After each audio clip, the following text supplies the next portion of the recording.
Let me tell you.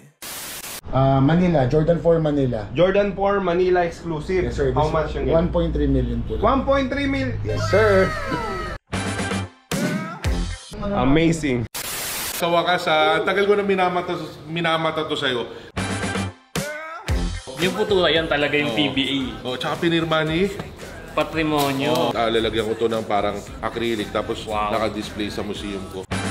We're talking about the 10 million sneakers. 10 million pesos na halaga ng sneakers.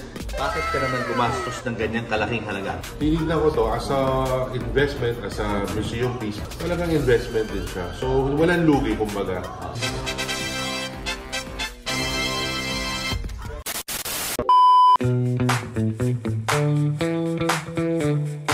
Ito, one of one to, di ba? Ito, game used yan. Game used na basketball shoes kay LeBron. LeBron James. Tama ba ang presyo na nakikita ko dito? Oo, nakakayak, mga tugang ang presyo. Mga padi.